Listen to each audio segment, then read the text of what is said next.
الحمدللہ رب العالمین والصلاة والسلام علی نبینا محمد وعلی آلہ وصحبہ اجمعین۔ السلام علیکم ورحمۃ اللہ وبرکاتہ۔ تاریخ تھی 17 رمضان، آج سے 1431 برس پہلے۔ کفار کا ارادہ تھا رسول اللہ صلی اللہ علیہ وسلم اور ان کے مٹھی بھر ساتھیوں کو ختم کر دینے کا۔ انہیں بڑا گھمنڈ تھا اپنی قوت اور مادی وسائل پر، مگر وہ بھول گئے تھے کہ ان حزب اللہ هم الغالبون، کہ بے شک غالب تو اللہ کی فوج کو ہی ہونا ہے۔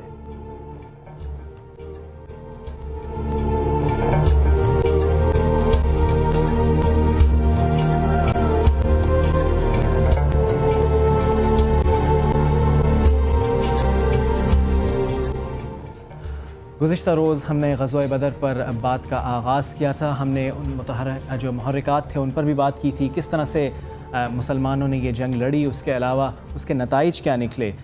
313 مسلمان حاوی ہوئے اللہ کی مدد اور اللہ کی نصرت سے 1000 کفار پر، اور جیسا کہ ہم نے کل ذکر کیا تھا کہ اللہ نے فرشتے بھی مسلمانوں کی مدد کے لیے بھیجے تھے اور قرآن میں اس کا ذکر ہے۔ اسی سلسلے کو آگے بڑھاتے ہیں۔ ہمارے ساتھ اسٹوڈیو میں آج بھی موجود ہیں مولانا محمد اسماعیل ریحان صاحب۔ السلام علیکم۔ وعلیکم السلام ورحمۃ اللہ۔ مولانا صاحب، کل ہم نے بات کی تھی کہ مسلمانوں کو فتح ہو گئی تھی۔ جب فتح ہو جاتی ہے، اس کے باوجود مدینہ میں موجود منافقین نے کچھ باتیں پھیلانا شروع کر دی تھیں، جیسے کہ مسلمانوں کو شکست ہو گئی ہو۔ اس صورتحال پر ذرا روشنی ڈالیے گا۔ یہ غزوہ بدر میں تو منافقین کا اتنا کردار ان کا نہیں تھا۔ کچھ باتیں انہوں نے پھیلائی تھیں، لیکن اس کا کوئی اتنا منفی اثر مرتب نہیں ہوا تھا، اور بہت جلد آقا صلی اللہ علیہ وسلم کی طرف سے خوشخبری لانے والے پہنچ گئے تھے۔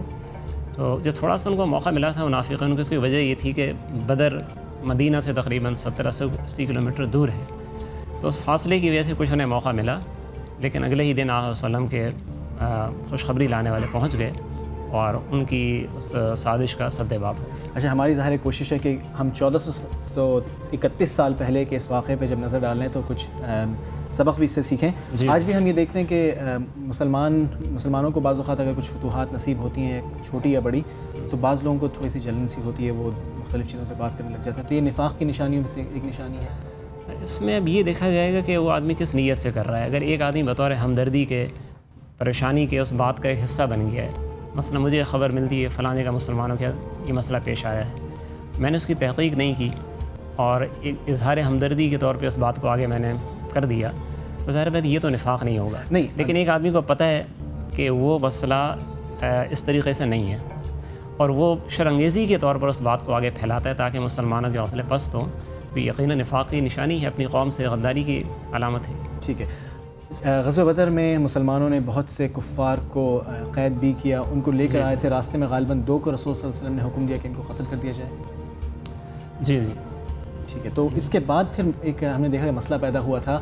اس وقت غالباً واضح احکامات نہیں تھے کہ ان قیدیوں کے ساتھ کیا کرنا ہے۔ آپ صلی اللہ علیہ وسلم نے مشاورت کی تھی حضرت ابوبکر اور حضرت عمر رضی اللہ عنہم سے۔ اس واقعے پہ ذرا نظر ڈالیں، روشنی ڈالیں۔ اس میں یہ ہوا تھا کہ جب یہ قیدیوں کو لیا گیا تھا تو مشورہ یہ تھا کہ آیا ان کو قتل کر دیا جائے یا ان کو آزاد کر دیا جائے۔ تو صحابہ کرام کی بڑی تعداد کی یہ رائے تھی کہ ان قیدیوں کو فدیہ لے کے آزاد کر دیا جائے، اور یہ بھی ایک عام رواج تھا کہ فدیہ لے کے آزاد کر دیا جاتا تھا، اور اس میں ایک فائدہ بھی نظر آ رہا تھا کہ مسلمان مالی طور پہ کمزور تھے، تو یہ 70 بڑے سردار تھے، ان کے بدلے اتنی مالیت مل سکتی تھی کہ معاشی طور پہ مستحکم ہو جاتے۔ تو خود نبی اکرم صلی اللہ علیہ وسلم کی رائے بھی یہ تھی، اور حضرت ابوبکر صدیق رضی اللہ تعالیٰ عنہ، اکثر جو صحابہ تھے ان کی رائے یہ تھی۔ صرف حضرت عمر رضی اللہ تعالیٰ عنہ وہ یہ کہہ رہے تھے کہ ان کو قتل کیا جائے گا۔ تو بہرحال آپ صلی اللہ علیہ وسلم نے فیصلہ یہ فرما دیا کہ انہیں فدیہ لے کے چھوڑ دیا جائے۔ جب آپ نے فیصلہ یہ فرما لیا تو اس پر عمل بھی ہو گیا، یعنی ان کے لوگ آتے تھے، فدیہ دیتے تھے، قیدی کو چھڑا کے لے جاتے تھے۔ جو ایسے تھے کہ فدیہ نہیں دے سکتے تھے، ان کے بارے میں آپ صلی اللہ علیہ وسلم نے مزید نرمی یہ فرمائی کہ جو فدیہ نہیں دے سکتے لیکن وہ ہمارے مدینہ کے بچوں کو پڑھا سکتے ہیں، تو 10 بچوں کو پڑھنا سکھائیں گے، ان کو بھی چھوڑ دیا جائے گا۔ صحیح۔ یہ ساری باتیں ہوئی، لیکن اللہ تعالیٰ کی طرف سے جو حکم آیا وہ یہ اس پر عتاب نازل ہوا کہ ایسا نہیں ہونا چاہیے تھا، اور آیت نازل ہوئی ما کان لنبی ان یکون لہ اسریٰ حتی یثخن فی الارض، کہ نبی کے لیے یہ مناسب نہیں تھا کہ وہ قیدیوں کو چھوڑ دیتے جب تک کہ اچھی طریقے سے ان کا خون نہ بہا دیا جاتا۔ اس کے بارے میں مفسرین حضرات بھی اور اصحاب سیر بھی بتاتے ہیں چونکہ پہلی جنگ تھی کفار کے ساتھ، تو اس لیے مسلمانوں کی دھاک وہ دشمن پر بٹھانا یہ اللہ کو مقصود تھا۔ ٹھیک ہے، تو یہ تنبیہ پھر نازل ہوئی۔ اس سے ہم ایک سبق غالباً نکلتا ہے، وہ کیا اخذ کر سکتے ہیں اس پہ بات کریں گے، لیکن ایک کالر ہیں پہلے ان سے بات کر لیتے ہیں۔ السلام علیکم۔ وعلیکم السلام بیٹا، مسز صوفی محمد اسحاق شاہ بول رہی ہوں راولپنڈی سے۔ جی اپنا سوال پوچھیے۔ کیسے ہیں بیٹا آپ؟ اللہ کا شکر۔ آپ کے جو صاحب بیٹھے ہیں، السلام علیکم۔ وعلیکم السلام۔ کوشچن یہ ہے کہ جیسے غزوہ بدر کے حساب سے آج گفتگو چل رہی ہے اور کہ آج کا تقاضا کیا ہے مسلمانوں سے، تو پہلے تو یہ ہے کہ جیسے علامہ اقبال صاحب نے فرمایا ہے، کوئی کر سکتا ہے اندازہ اس کے زور بازو کا، نگاہ مرد مومن سے بدل جاتی ہیں تقدیریں۔ تو پہلی بات تو یہ ہے کہ آپ کو انسان جو رب نے بنایا ہے، یہ جتنے بھی ہمارے کمنٹس ہیں ان کو آپ قرآن اور سنت کی روشنی میں ذرا اس کے اوپر ضرور کمنٹ کیجیے گا کہ پہلے انسانیت کا درجہ ہے، پھر مسلمان اس سے افضل ہے، اور پھر مومن کا درجہ آتا ہے۔ تو جو معاشرے میں ہم رہ رہے ہیں اور اتنی پریچ بھی ہو رہی ہے ماشاءاللہ، گلی گلی محلے محلے اتنی مساجد ہیں، اس پریچ کا تبلیغ کا کوئی اثر نہیں ہو رہا۔ آپ کا معاشرہ 99% جن لوگوں سے بھرا ہوا ہے، چاہے وہ مسجد میں جاتے ہوں یا نہ جاتے ہوں، جو ان کے اعمال ہیں، جو ان کے کردار ہیں، وہ ملک کی معاشی اور اخلاقی صورت کا منہ بولتا ثبوت ہے۔ ایسی صورت میں ایسے انسان اپنے رب کے فضل کی کیسے توقع کر سکتے ہیں؟ کیونکہ مدد تو رب کی تب شامل حال ہوتی ہے جب آپ سچائی، ایمانداری، انسانیت کے تقاضوں کو پورا کریں، اور پھر اس کے بعد مسلمان ہونا جو اس سے بھی افضل ہوتا ہے، اس کے تقاضوں کو پورا کریں۔ اور پھر اس کے بعد ایک بہت امپورٹنٹ کوشچن ہے، میرا رب قرآن پاک میں فرماتا ہے رب المشرقین و رب المغربین۔ ہم انٹرنیشنل کمیونٹی میں رہتے ہیں اور ہم دیکھتے ہیں کہ جو محنت کرتا ہے وہ ڈیولپڈ کنٹری کی صورت میں نظر آتا ہے، آسودہ نظر آتا ہے۔ ہم سٹل تھرڈ ورلڈ کنٹری ہیں۔ اور ایک چیز یہ کہ اپنی خامیوں اور اپنی کمزوریوں کا الزام دوسروں پر کس حد تک دینا جائز ہے؟ بالکل ٹھیک ہے، بہت شکریہ آپ کے اس پہ ضرور روشنی ڈالیں۔ بہت بہت اس پہ روشنی ڈالتے ہیں، بہت شکریہ آپ کا۔ پہلا سوال تو یہ کہ انسانیت اور اسلام، لائلٹی کا اسلام میں کیا تقاضا ہے؟ یہ کیونکہ بعض لوگ کہتے ہیں کہ دین وغیرہ بعد میں آتا ہے، سب انسان ہیں، یہ جو بات ہوتی ہے اس پہ ذرا۔ اس میں دیکھیں، خود انسانیت یا اسلام یہ کوئی متضاد چیزیں تو نہیں ہیں۔ خود اسلام و انسانیت کا بہترین پیغام ہے، بلکہ کامل پیغام انسانیت کا وہ اسلام ہے۔ تو ان دونوں کو الگ الگ قرار دینا میرے خیال میں ٹھیک نہیں ہے۔ ٹھیک ہے، اس پہ اگر آپ کی اجازت تو ایک کامنٹ میں بھی ڈال دوں کہ political science point of view سے انسانیت کی جو بات ہو رہی ہے ایک بہت ہی کھوکھلی سی بات ہوتی ہے، کیونکہ جو انسان کے مفادات ہیں، انسان ان کو حاصل کرنے کے لیے کہیں تیل کی تلاش میں بمباری کرتا ہے تو کہیں کچھ اور کرتا ہے۔ اگر اس کے پاس دین ہو، اسلام ہو، گائیڈ لائنز ہوں، تو پھر وہ اس قسم کی ظالمانہ فعل سے رک سکتا ہے، ورنہ تو پھر انسان جو ہے بہت ہی ظالم اور جابر ثابت ہو سکتا ہے۔ اچھا، دوسری بات انہوں نے اسباب کی تھی کہ ہم لوگ اکثر الزام دوسروں پہ ڈال دیتے ہیں، خود ہمارے جو اعمال ہیں وہ درست نہیں ہوتے۔ بالکل صحیح بات ہے، اس میں ہم اس کا انکار نہیں کر سکتے کہ اکثر یہ ہوتا ہے کہ ہم مسلمان واقعی اپنی خامیوں کو نہیں دیکھ رہے ہوتے، اور سارا الزام ہم کہتے ہیں کہ امریکہ کی سازش ہے، یہودیوں کی سازش ہے۔ وہ تو سازش کر رہے ہیں، شروع سے کر رہے ہیں، آپ صلی اللہ علیہ وسلم کے زمانے سے کر رہے ہیں۔ سیرت کے سارے واقعات دیکھیں، خلافت راشدہ کے واقعات دیکھیں، وہ کر رہے ہیں۔ ہم ان سے اخلاقی طور پہ کہہ ہی نہیں سکتے کہ آپ ہمارے خلاف سازشیں نہ کریں۔ وہ یہ قوم ہے، وہ اپنے طور پر آگے بڑھنے کی جد و جہد کر رہی ہے۔ ہم پر کیا تقاضا ہے، ہم نے یہ دیکھنا ہے۔ اگر وہ سازش کر رہے ہیں تو ہمیں اپنا دفاع کرنا ہے، اگر وہ غلطی کر رہے ہیں تو ہمیں غلطیوں سے اپنا دامن بچانا ہے، اور ان کو بھی صحیح راستہ ہم نے دکھانا ہے، ان کو بتانا ہے کہ صحیح راستہ دنیا آخرت کی کامیابی کا یہ ہے۔ بعض علماء کا تو یہ کہنا ہے کہ رسول اللہ صلی اللہ علیہ وسلم کی وفات کا جو سبب ہے ان میں ایک جو یہودیوں نے زہر آپ صلی اللہ علیہ وسلم کو دیا تھا وہ بھی وجہ بنی۔ اچھا ٹھیک ہے، واپس اپنے موضوع کی طرف آتے ہیں۔ ہم بات کر رہے تھے کہ جو قیدی پکڑے گئے تھے ان کے ساتھ حضرت عمر فاروق رضی اللہ عنہ کی رائے تھی کہ ان کو قتل کیا جائے، آیت نازل ہوتی ہے۔ کیا اس سے ہم یہ نتیجہ یا سبق اخذ کر سکتے ہیں کہ ہمیشہ اکنامک انٹرسٹ جو ہے، معاشی انٹرسٹ، وہ سب سے پہلے نہیں آتا؟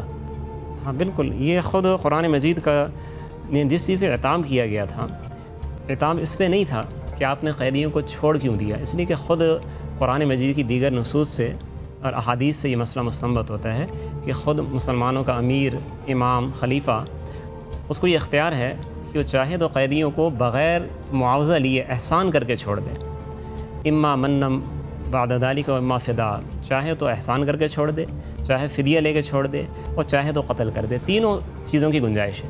اس موقع پہ خاص طور پہ عتاب اسی لیے نازل ہوا تھا کہ کچھ میلان ہو گیا تھا اس معاشی فائدے کی طرف جو اللہ کو مطلوب نہیں تھا۔ اللہ کو مطلوب یہ تھا کہ آپ اس وقت میں اسلام کا جو ایک غلبہ ہے، ایک طاقت ہے، اس کا سکہ آپ جمائیں۔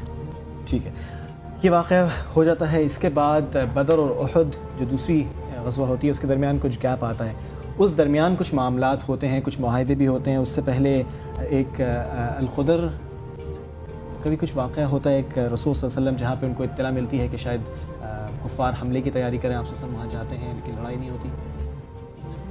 خدر نام لیا آپ نے؟ مجھے نام یاد نہیں آ رہا، خدر تھا، الخدیر، اس طرح کا ایک واقعہ ہے۔ غزوہ قرد ایک جگہ تھی عراق کی طرف، یہاں پر کفار کا ایک قافلہ گزر رہا تھا، تو آپ نے اسے روکنے کے لیے صحابہ کو بھیجا تھا، یہ ایک واقعہ پیش آیا تھا۔ صحیح۔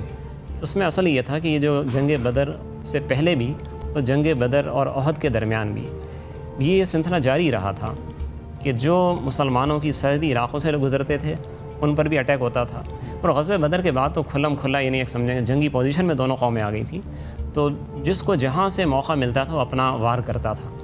تو آپ صلی اللہ علیہ وسلم نے غزوہ بدر تک تو یہ تھا کہ شام کی جو شاہراہ تھی آپ نے اس پر ناکہ بندی کی تھی، اور غزوہ بدر کے بعد جو عراق کو جانے والی شاہراہ تھی اس پر بھی آپ نے ناکہ بندی کی، جس کو آپ کہہ رہے ہیں، شاید آپ لفظ شاید وہ مس ہو رہا ہے، بہرحال قرد کا علاقہ تھا جہاں پر یہ دوسرا مارکا ہوا تھا۔ بڑی لڑائی نہیں ہوئی تھی، صرف صحابہ کرام گئے تھے، فوج بھیجی تھی۔ ٹھیک ہے، اچھا، یہودیوں کا بھی یہاں کافی ایک کردار سامنے آتا ہے، اس پر بھی بات کریں گے۔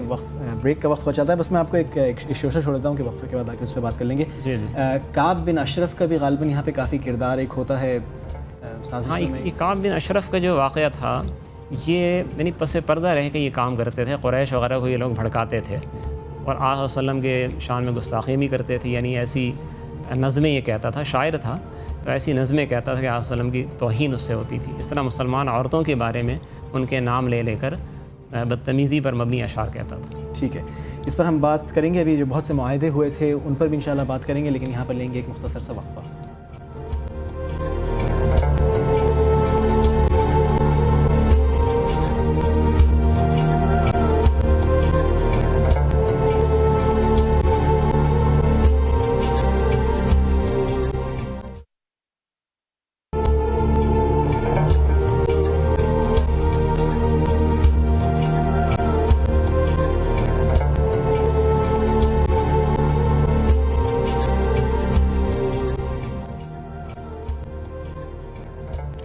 وقفے کے بعد آپ کو پروگرام میں خوش آمدید کہیں گے۔ آج 17 رمضان ہے، یہ وہ دن ہے جب 1431 برس پہلے غزوہ بدر ہوئی تھی، وہ لڑائی جس نے تاریخ کا ایک رخ بدل دیا۔ غزوہ بدر میں مسلمانوں کو فتح حاصل ہو چکی ہے، اسی پر ہم بات کر رہے ہیں۔ اچھا، اس کے بعد مسلمانوں نے بہت سے معاہدے بھی کیے جاتے ہیں، یہودیوں سے بھی ہوتے ہیں، ان پہ تھوڑی سی روشنی ڈالیں۔ یہودیوں سے جو معاہدہ ہوا تھا وہ غزوہ بدر سے پہلے ہو چکا تھا، یعنی جیسے ہی آپ تشریف لائے مدینہ منورہ میں تو ان سے یہ معاہدہ ہوا تھا کہ بیرونی طاقتوں کے مقابلے میں آپ نے ہمارا ساتھ دینا ہے، یعنی مدینہ میں بطور ایک ہم وطن ہونے کے ہم نے تعاون کے ساتھ رہنا ہے۔ لیکن یہودیوں نے اس معاہدے کا پاس نہیں کیا، یعنی ان کی مختلف ان کے قبیلوں نے مختلف اوقات میں معاہدے کی خلاف ورزی کی۔ تو سب سے پہلے بنو قینقاع جو مدینہ سے متصل محلہ تھا، انہوں نے معاہدے کی خلاف ورزی کی، اور اس معاہدے کی خلاف ورزی میں قریش کے ساتھ خفیہ سازشیں بھی شامل تھیں، مسلمان عورتوں پہ دسترازی بھی شامل تھی، اور اس کے علاوہ پھر آپ صلی اللہ علیہ وسلم نے اتمام حجت کے لیے صحابہ کرام کو بھیجا ان کی طرف کہ وہ اپنی شرنگیزی سے باز آ جائیں، معاہدے کی پاسداری کریں۔ کہ صحابہ کرام گئے تو انہوں نے آگے سے کھلم کھلا یعنی ایک ایسی بات کہی کہ جو کہ جنگ کے مترادف تھی، اعلان جنگ کے مترادف تھی۔ انہوں نے کہا کہ ابھی آپ نے مکہ والوں کو دیکھا ہے، عرب والوں کو دیکھا ہے، آپ نے ہم کو نہیں دیکھا کہ ہماری جنگ کیسی ہوتی ہے، تو ہم تو نسلی جنگجو لوگ ہیں۔ تو آپ صلی اللہ علیہ وسلم پھر ان کے خلاف فوجی کارروائی کی اور انہیں جلا وطن کیا۔ ٹھیک ہے، اس سے بات کریں گے۔ کالر ہمارے ساتھ موجود ہیں، السلام علیکم۔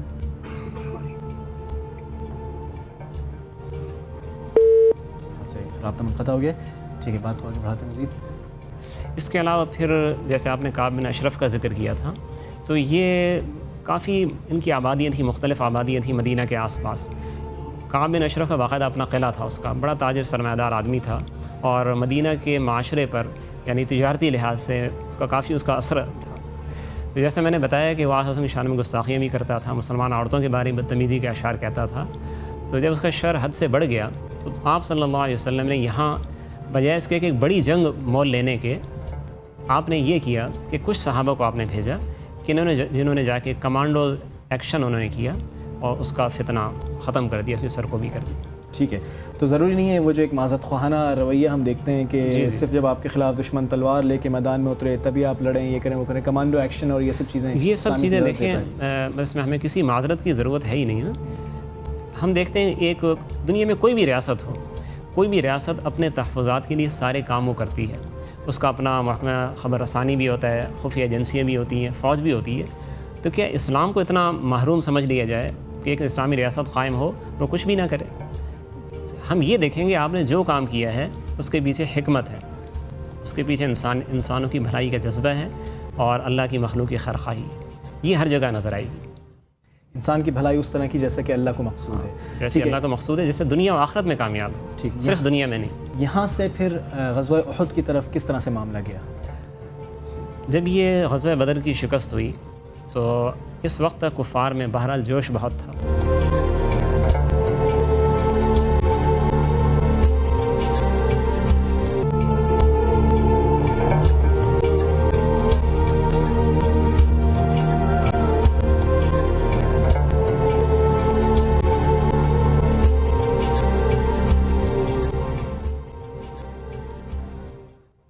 وقفے کے بعد آپ کو خوش آمدید کہیں گے۔ ہم بات کر رہے ہیں اسلامی غزوات پر۔ گزشتہ روز ہم نے بات شروع کی تھی غزوہ بدر سے، آج اس کو مکمل کیا اور اب ہم ہیں موجود احد کے میدان میں۔ کیا صورتحال ہے احد کے میدان میں؟ احد کے میدان میں ایک طرف 700 کے لگ بھگ مسلمان ہیں، دوسری طرف 3000 کفار ہیں۔ تو دیکھا جائے تو غزوہ بدر کے مقابلے میں یہاں پر عددی تعداد اور کم ہو جاتی ہے، یعنی وہاں تو 313 اور 1000 تھے، یہاں پر 700 اور 3000 ہیں۔ وہاں تقریباً مسلمان 1/3 تھے کفار کا، یہاں 1/4 رہ جاتے ہیں، اور لڑائی بالکل مدینہ کے دروازے پر ہو رہی ہے۔ تو ہم یہاں دیکھتے ہیں کہ حضور صلی اللہ علیہ وسلم نے جنگ میں یعنی پوزیشن کا بہت زیادہ آپ نے خیال کیا، یعنی موقع ایسا تھا کہ اتنی بڑی تعداد جب اتنی کم تعداد کے ساتھ مقابلہ کرے گی تو وہ ایک گھیراؤ کی پوزیشن لے سکتی ہے۔ تو آپ نے سب سے بڑی آپ نے یہ اس کا خیال رکھا کہ مسلمان گھیرے کے اندر نہ آئیں۔ تو آپ مدینہ سے نکل کے آپ احد پہاڑ کے اتنا قریب چلے گئے کہ پہاڑ آپ کی پشت کی طرف آ گیا، اور اگر آپ دیکھیں نقشے وغیرہ کے ساتھ تو تاکہ پیچھے سے حملہ نہ ہو سکے۔ ہاں، پیچھے سے حملہ نہ ہو سکے۔ اگر پیچھے پہاڑ نہ ہوتا تو کفار پیچھے سے حملہ کر کے گھیر لیتے۔ اچھا، اب یہاں اگر آپ دیکھیں گے تو ادھر یعنی احد پہاڑ ہے، اس کے آگے یہاں پر مسلمان ہیں، یہاں مدینہ منورہ ہے اور کفار ادھر ہیں۔ ایک لحاظ سے دیکھا ہے تو بڑی عجیب بات نظر آتی ہے کہ کفار کے لیے مدینہ کا راستہ کھلا ہوا ہے، مسلمان مدینہ سے ادھر ہیں، یہ مدینہ ہے، یہ مسلمان ہیں، یہ کفار ہیں۔ تو کفار چاہیں تو مدینہ میں جا سکتے ہیں، آپ نے راستہ کھلا چھوڑا ان کے لیے۔ اس پہ میں نے جتنا غور کیا اور سیرت کی مختلف کتابیں میں نے اس پہ اسی نقطے کو دیکھ کر میں نے غور کیا تو بات یہ سمجھ میں آئی کہ آپ نے حقیقت میں کھلا نہیں چھوڑا تھا، بلکہ ایک ایسا ماحول آپ نے بنا دیا تھا کہ مسلمانوں کی اصل عسکری طاقت کو تو گھیر نہیں سکتے تھے۔ اب جب مدینہ میں وہ جانے کی کوشش کریں گے، بیچ میں ایک ٹیلا تھا مشہور ہے جسے جبل رماد کہا جاتا ہے، یہاں پر آپ نے 50 تیر انداز آپ نے یہاں متعین کیے تھے۔ اگر یہ مدینہ کا رخ کرتے تو وہ تیر انداز تیر چلا کر ان کی پیش قدمی کو سست کر دیتے اور آپ صلی اللہ علیہ وسلم پیچھے سے گھیر لیتے۔ اور مدینہ کے اندر آپ نے یہ انتظام کیا تھا کہ مسلمان عورتیں بچے مدینہ کی مکانوں کی چھتوں کے اوپر وہ پتھر وغیرہ یہ دفاعی انتظام کر کے بیٹھے تھے، تو سامنے سے مدینہ کے شہری روکتے اور پیچھے سے آپ گھیر لیتے ہیں۔ تو کفار خود باوجود اس کے کہ تعداد ان کی زیادہ تھی، خود وہ گھیرے کی پوزیشن میں آ جاتے ہیں۔ ایک تو اس سے رسول اللہ صلی اللہ علیہ وسلم کی جو ملٹری جینیس ہے اس کا اندازہ لگایا جا سکتا ہے، دوسرا یہ بھی کہ عورتوں اور بچوں تک کے لیے اہمیت غالباً اس سے اجاگر ہوتی ہے کہ تیار رہنا، شہری دفاع کے لیے ان کی تیاری بھی اپنے طور پر مکمل تھی۔ اس کے بعد بہرحال پھر جنگ شروع ہوئی اور اس جنگ کی ابتدا کے اندر اللہ تعالیٰ نے مسلمانوں کو کامیابی عطا فرمائی اور بہت جلد وہ میدان چھوڑ کر بھاگے۔ لیکن اس موقع پر ایک غلطی خود مسلمانوں سے ہو گئی، یعنی آپ نے 50 افراد کھڑے کیے تھے اور آپ نے تاکید کی تھی کہ تم نے یہاں سے نہیں ہٹنا ہے، اور آپ نے یہاں تک فرما دیے کہ اگر تم یہ دیکھو کہ مسلمانوں کو فتح ہو گئی ہے جنگ ختم ہو گئی ہے پھر بھی تم نے نہیں ہٹنا یہاں سے. یہ واضح احکامات تھے. لیکن اس موقع پر جب فتح ہوئی اور کفار میدان چھوڑ کے بھاگے تو بہت سے لوگوں کے ذہن سے بات نکل گئی اور وہ اپنی پوزیشن چھوڑ کر وہ نیچے آ گئے. تو اس موقع پر کفار کا جو گھڑ سوار دستہ تھا اس کے سالار خالد ابن ولید رضی اللہ عنہ اسلام نہیں لائے تھے اس وقت، لیکن قائدانہ صلاحیتیں، وہ جنگی سوجھ بوجھ بہت زیادہ تھی. تو فرار ہوتے ہوئے انہوں نے دیکھ لیا کہ مسلمانوں کے افراد وہ ٹیلے سے نیچے اتر رہے ہیں. تو وہ پوائنٹ انہوں نے سمجھ لیا کہ اب یہاں سے ہم پیچھے سے آ سکتے ہیں. تو انہوں نے اپنے گھڑ سوار دستے کو لے کے کافی لمبا چکر کاٹا اور اسی راستے سے پھر وہ آگے مسلمانوں کی پشت سے انہوں نے حملہ کر دیا. تو پیچھے سے حملہ اتنا اچانک تھا کہ مسلمان تو تیار ہی نہیں تھے، وہ یہ سمجھے کہ جنگ ختم ہو چکی ہے. تو اس میں پھر مسلمانوں کو بہت نقصان ہوا. جو کفار بھاگ رہے تھے وہ بھی پلٹ پڑے، پیچھے سے گھڑ سوار دستہ، تو مسلمان بالکل گھیرے کے اندر آ گئے، صفیں ٹوٹ گئیں، ایک افراتفری کی کیفیت پیدا ہو گئی. اسی بھگدڑ میں آپ صلی اللہ علیہ وسلم کے دندان جو ہیں وہ مبارک شہید ہوتے ہیں اور مصعب بن عمیر رضی اللہ عنہ بھی شہید ہوتے ہیں. جی 70 صحابہ یہاں پر شہید ہوئے ہیں.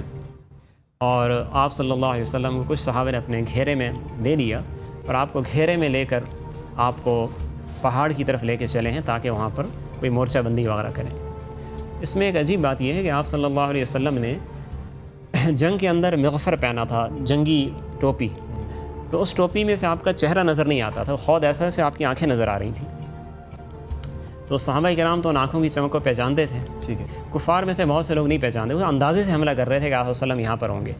اس لیے آخر تک جانے سے پہلے تک وہ ایک شش و پنج میں تھے کہ ہم نے مسلمانوں کے نبی کو قتل کر دیا یا نہیں. ٹھیک ہے، اس پہ مزید بات کرتے ہیں. ایک کالر بھی ہمارے ساتھ موجود ہیں. السلام علیکم. جی السلام علیکم سر. وعلیکم السلام جناب. یہ پتہ کرنا تھا کہ جو یہ جنگ احد لڑی گئی تھی جس مقام کے اوپر، تو وہاں کتنے تقریباً شہید ہوئے تھے ہمارے جو صحابہ کرام تھے؟ بالکل ٹھیک ہے. ابھی انہوں نے ذکر کیا 70 صحابہ کرام رضی اللہ عنہ وہاں شہید ہوئے تھے. جزاک اللہ خیر. پوچھے تھے کتنے شہید ہوئے؟ 70 صحابہ شہید ہوئے. ٹھیک ہے. وقفے کی طرف بھی جانا ہے، اگر پروڈیوسر صاحب بتا دیں کتنی دیر ہے وقفے کی طرف جانے میں. تو ٹھیک ہے. تو پھر رسول اللہ صلی اللہ علیہ وسلم کو یہ کنفیوژن نہیں تھی. کچھ لوگ کہتے ہیں کہ مصعب بن عمیر رضی اللہ عنہ کی شکل آپ صلی اللہ علیہ وسلم سے ملتی تھی. جی جی. اور وہ لشکر کے علم برداری پرچم ہی ان کے پاس تھا. جب وہ شہید ہوئے تو ایک افواہ پھیلا دی گئی. بعض روایت میں آتا ہے کہ شیطان نے آواز لگائی ہے، لیکن زیادہ روایتوں میں یہ ہے کہ غلط فہمی ہو گئی تھی. اور خاص طور پہ غلط فہمی پھیلانے والا وہ شخص تھا جس نے حملہ کیا تھا آپ صلی اللہ علیہ وسلم پر اور ناکام لوٹا تھا. یعنی زخمی تو اس نے کیا لیکن وہ اس سے زیادہ کچھ نہیں کر سکا. تو پیچھے ہٹتے ہوئے اس نے یہ آواز لگائی کہ میں نے محمد کو قتل کر دیا ہے. تو اس سے یہ بات مشہور ہو گئی اور پھر اس سے ایک طرف تو کفار بہت زیادہ وہ ان کو خوشی ہوئی اور مسلمانوں کو بہت زیادہ اس سے پریشانی لاحق ہو گئی اور بہرحال حوصلے پست ہو گئے. لیکن وہ حوصلہ کی پستی ایسی نہیں تھی کہ وہ بالکل ہاتھ پیر چھوڑ کے بیٹھ گئے. ایسی روایات موجود ہیں. انس بن نضر کا واقعہ مشہور ہے کہ اب دیکھا کہ بعض لوگ وہ پریشان حالی میں ادھر ادھر جا رہے ہیں، کہنے لگے کہ اللہ کے بندے تم کہاں جا رہے ہو؟ جس چیز پر اللہ کے نبی نے جان دی تم بھی اس پہ جان دے دو. یہ کہہ کے خود تلوار لے کے کفار کے مجمع کے اندر گھسے اور لڑتے لڑتے شہید ہو گئے. ایسے کئی صحابہ کے واقعات، اس سے 3-4 واقعات میرے ذہن میں اس وقت آ رہے ہیں. ٹھیک ہے. ایک وقفے کی طرف جانا ہے. وقفے کے بعد واپس آ کے انشاءاللہ پھر مزید اس کے جو مختلف پہلو ہیں ان پر بھی بات کریں گے. ایک وقفہ.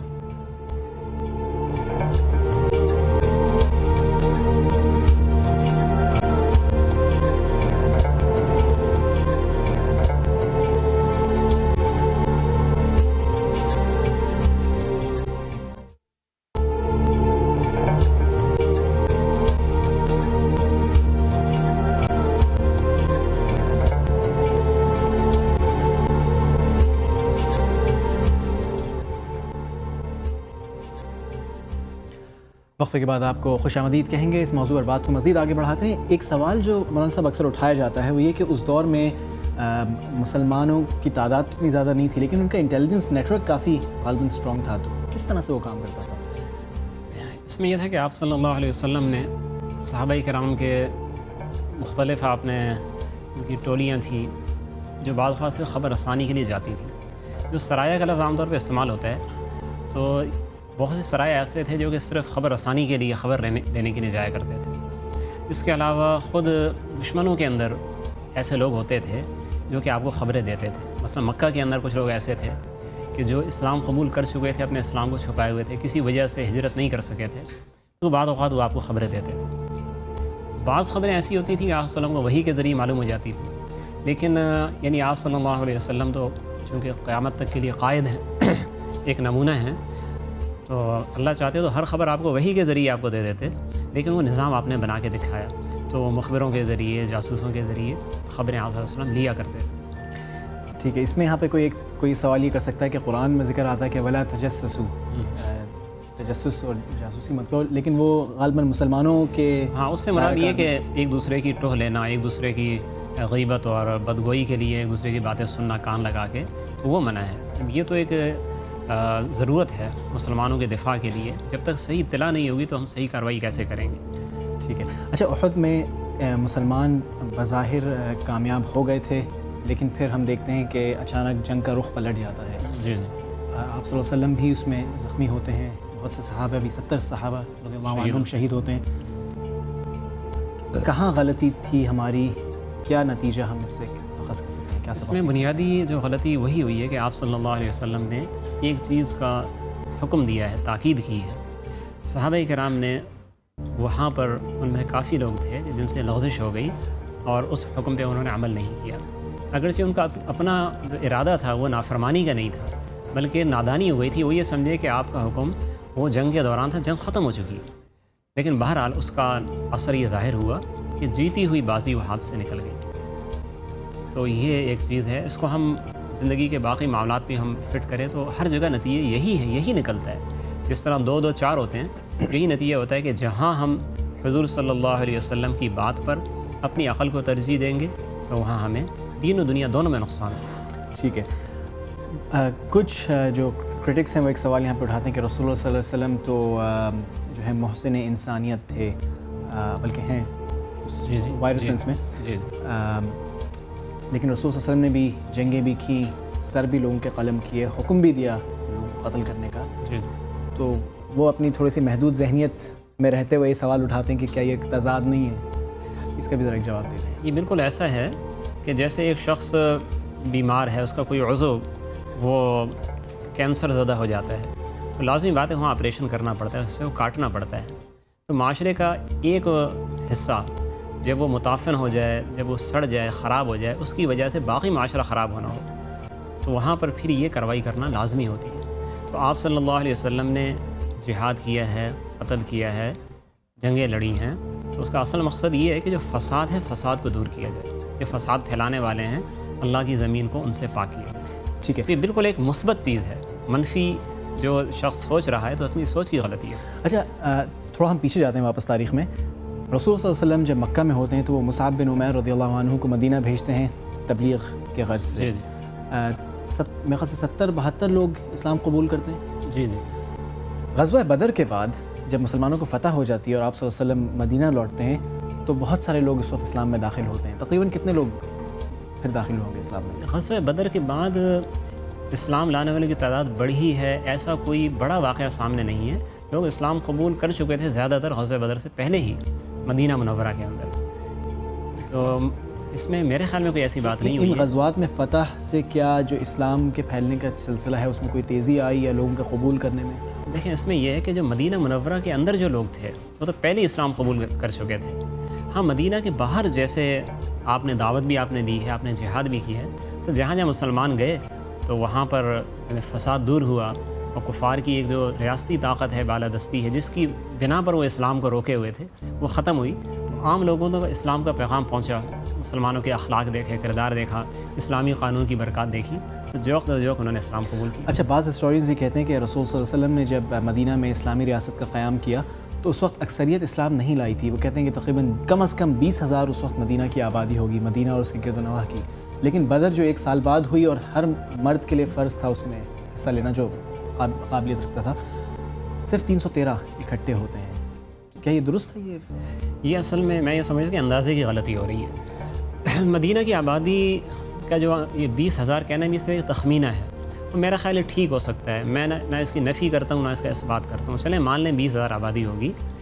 اس 20,000 آبادی کے اندر جو لڑنے والے مسلمان تھے وہ تقریباً مسلمانوں کے وہ 700 سے لے کے 1,000 تک یہ پہلے سے تھے. اب ان لوگوں کے اندر آپ صلی اللہ علیہ وسلم کو غزوہ بدر میں جو لوگ میسر آئے ہنگامی صورتحال تھی، اور آپ صلی اللہ علیہ وسلم کو اطلاع ملی تھی قافلے کے آنے کی، تو اگر آپ تاخیر کچھ کرتے تو قافلہ ہاتھ سے نکل جاتا، تو آپ نے جو لوگ تیار ہو سکے تھے انہی کو لے لیا۔ اگر ایک باقاعدہ تیاری ہوتی تو جس میں غزوہ احد کے اندر تقریباً 1000 یا 700 افراد مل ہی گئے تھے، تو غزوہ بدر کے اندر بھی میرا یہ خیال ہے اتنی تعداد میسر آ جاتی۔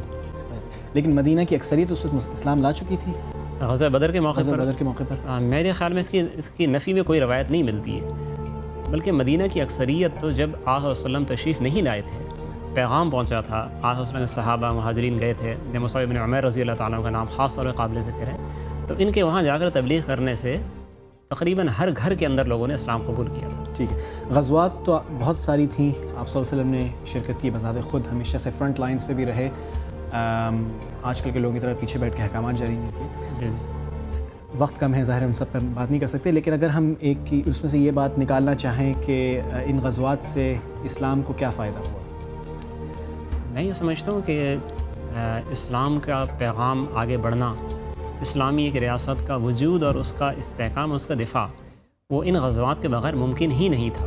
اگر یہ غزوات نہ ہوتی، یہ جہاد نہ ہوتا، تو اس کا تو بالکل دوسرا مطلب یہ ہے کہ مسلمان ہاتھ پیر توڑ کے بیٹھ جاتے کہ جو اس نوخیز اسلامی ریاست کے خلاف جو کرنا چاہتا ہے کرے، صرف تبلیغ کرتے تو اس کا نتیجہ کیا نکلتا؟ نہیں، اگر مسلمان صرف تبلیغ کرتے جہاد کا راستہ، اصل میں اس کی جو لوگ ہوتے ہیں بات کو، کچھ لوگ سلیم الطبع ہوتے ہیں، تبلیغ سے بات سمجھ جاتے ہیں، اور کچھ لوگ ایسے ہوتے ہیں جو سرکش ہوتے ہیں۔ اب جو تلوار لے کے فوج لے کے آپ کے خلاف آمادہ پیکار ہے، وہ تبلیغ سے کیا مانے گا؟ ٹھیک ہے، جزاک اللہ خیر، وقت ہمارا آج کا ختم ہو گیا ہے۔ اگر آپ کے کوئی سوالات ہوں، آراء، تنقید، جو بھی، تو آپ ہمیں فیس بک کے ذریعے بھیج دیں، facebook.com/آپ اور اسلام۔ اللہم ارنا الحق حقا وارزقنا اتباعہ وارنا الباطل باطلا وارزقنا اجتنابہ۔ اے اللہ، ہمیں حق کو حق کے طور پر دیکھنے اور اس پر عمل کرنے کی توفیق عطا فرما، اور باطل کو باطل کے طور پر دیکھنے اور اس سے بچنے کی توفیق عطا فرما۔ انشاءاللہ کل ملاقات ہوگی۔ السلام علیکم ورحمۃ اللہ وبرکاتہ۔